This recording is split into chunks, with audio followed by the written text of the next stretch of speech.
Hi, my name is Hummy Man. I am the guest conductor of the Columbia Community Symphony Orchestra. I'm also an instructor at Columbia College and best known for being a professional film composer.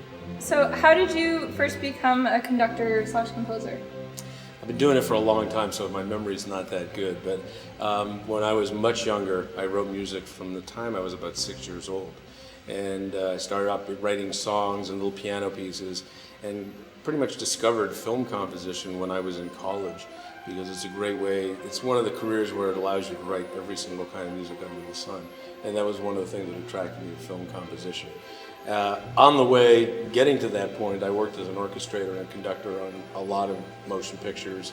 You've probably seen a few of these: Sister Act, City Slickers, Drag Me to Hell, The Grudge, A Walk to Remember. So I've done a lot of conducting for other people as well as my own. When I first got to Columbia a year ago, I found out that they had this community orchestra, and I offered to guest conduct a concert of the stuff which is my passion, which is film music.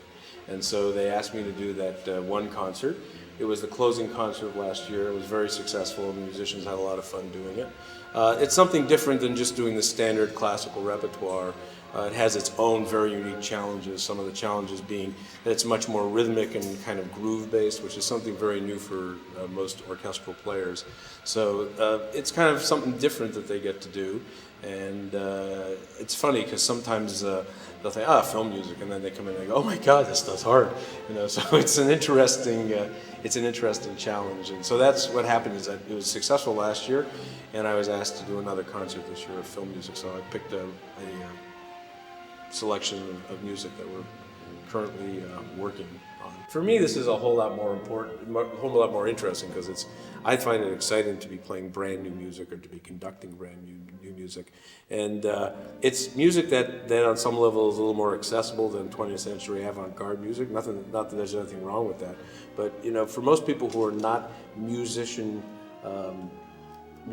or aficionados of classical music, this really is the orchestral music of a lot of people. You'll see that young kids will own pop albums and rock albums, and they might have a couple of film score albums, and that seems to be the orchestral music that they listen to.